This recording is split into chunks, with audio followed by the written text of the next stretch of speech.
और कई तरह के आरोप माननीय विपक्ष के माननीय सदस्यों ने लगाए,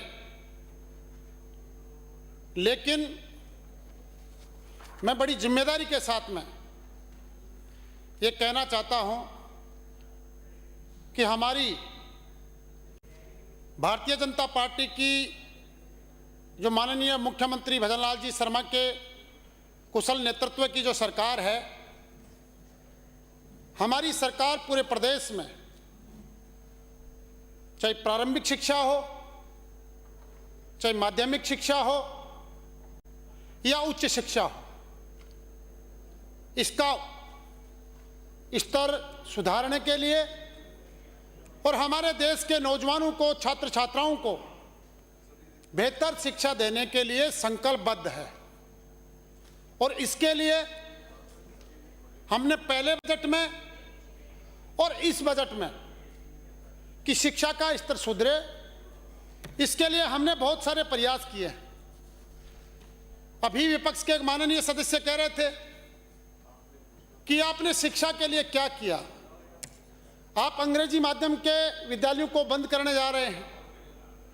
माननीय सभापति महोदय, मैं आपके माध्यम से प्रदेश की जनता को कहना चाहता हूं, विपक्ष के जो साथी कह रहे थे कि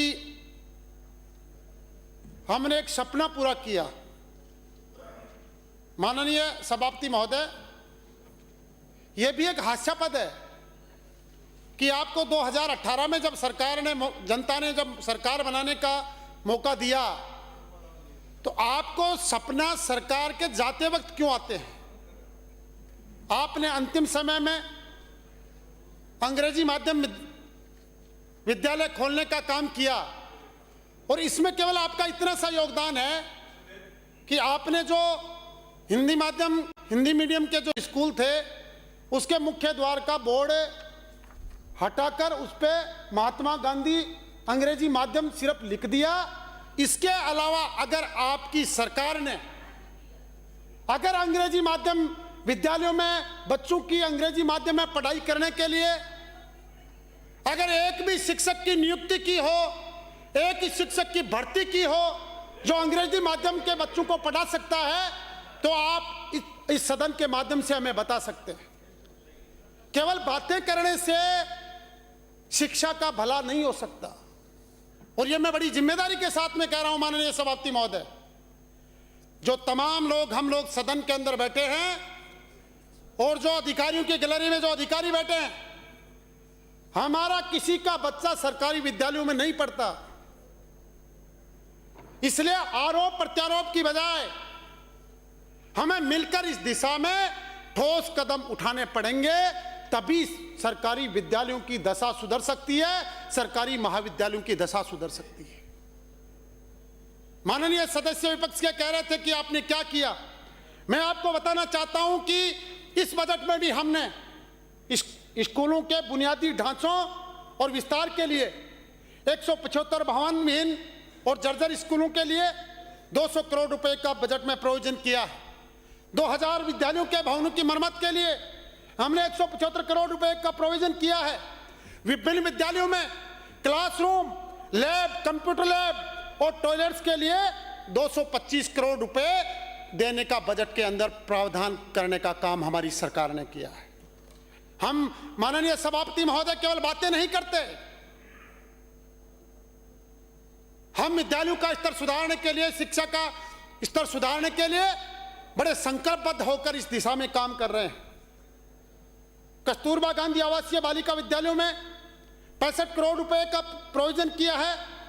छात्र छात्राओं को सुरक्षित वातावरण प्रदान करने के लिए विभिन्न विद्यालयों में 75 करोड़ रुपए के सीसीटीवी कैमरे लगाने की बजट में घोषणा की है। विभिन्न स्कूलों के लिए 100 नवीन संकाय खोलने का काम करने जा रहे हैं। 50 प्राथमिक विद्यालयों को और 100 उच्च प्राथमिक विद्यालयों को क्रमोन्नत करने का काम करने जा रहे हैं। 225 प्रवेशिका विद्यालयों का वरिष्ठ उपाध्याय में और 17 शास्त्रीय संस्कृत महाविद्यालयों का आचार्य स्तर पर क्रमोन्नयन करने जा रहे हैं। साथ ही अलवर, बीकानेर, जयपुर, जैसलमेर व कोटा में बालिका सैनिक स्कूल की स्थापना और मिर्जावाला श्री गंगानगर में सैनिक स्कूल की स्थापना करने के लिए हम लोग जा रहे हैं। माननीय सभापति महोदय, देश और प्रदेश के अंदर डबल इंजन की सरकार है और मैं बड़े गर्व के साथ कह सकता हूं, ये जो विपक्ष के साथी यहां पर बैठे हैं, आपने भी गौर किया होगा, आपके विधानसभा में भी जो समग्र शिक्षा अभियान के अंदर जो पैसा स्कूलों की दशा और दिशा सुधारने के लिए आ रहा है, वास्तव में वो एक आने वाले नए युग का संकेत है।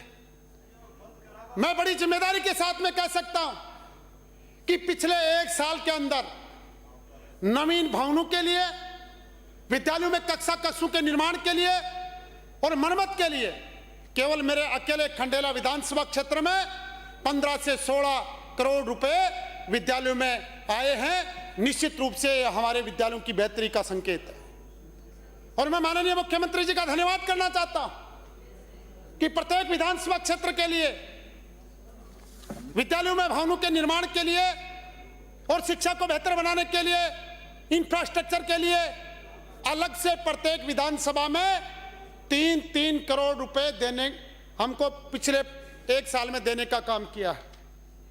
माननीय सभापति महोदय, मैं आपसे कहना चाहता हूं, विपक्ष के कई बड़े साथी बड़े जोर जोर से बात कर रहे थे, अगर आपकी सरकार ने पिछले 5 साल में शिक्षा की भलाई के लिए कुछ किया होता तो अभी आपके जो सदस्य, आपके माननीय शिक्षा मंत्री जी को जो मेडल दे रहे थे, इससे बड़ी विडंबना नहीं हो सकती कि आज शिक्षा के ऊपर बहस हो रही है और आपके तत्कालीन माननीय शिक्षा मंत्री सदन के अंदर मौजूद नहीं है। इससे बड़ी विडंबना हो नहीं सकती। इससे मैं आपको कहना चाहता हूं, वो किसी मंत्री जी अभी पूरे समय यहीं पे बैठे हुए हैं। ये क्या बात हुई? मैं माननीय सदस्यों को कहना चाहता हूं, सुबह से माननीय सभापति महोदय, मैं विपक्ष के सदस्यों को कहना चाहता हूं, अभी 4-5 घंटे से बहस चल रही है। प्लीज आसन को संबोधित कीजिए। आप ही को संबोधित कर रहा हूं माननीय सभापति महोदय। 4-5 घंटे से बहस चल रही है। आपके माननीय तत्कालीन शिक्षा मंत्री यहां नहीं है और माननीय जूली साहब अधिकारी नोट कर रहे हैं, अधिकारी नोट कर रहे हैं, मंत्री यही है। माननीय सभापति महोदय, विराजिए, आप विराजिए। मैं आपको कहना चाहता हूं,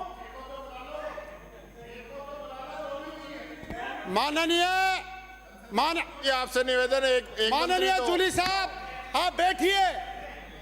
मैं तो साहब माननीय जूली साहब के सब्र की भी दाद देना चाहता हूं। अब कहां पर अब इनके तत्कालीन मंत्रियों के कामों पर पर्दा डालेंगे। कहीं कोई बात हो जाती है, सदन में खेद इनको प्रकट करना पड़ता है। आज शिक्षा पे बहस है।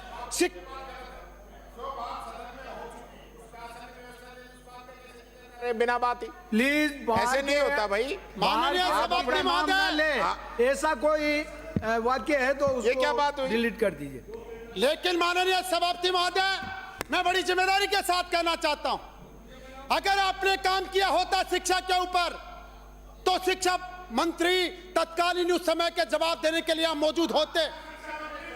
अभी आपकी बात सुनने के लिए आपका शिक्षा मंत्री नहीं है। मेरी बात पुराने की बात मत करो। आज जिसकी जिम्मेदारी है वो नहीं है। माननीय विपक्ष जिसकी के जिम्मेदारी है वो नहीं बैठा है। माननीय नेता हाथ होगी आप लोगों के आगे भी। प्लीज विराजिए, प्लीज।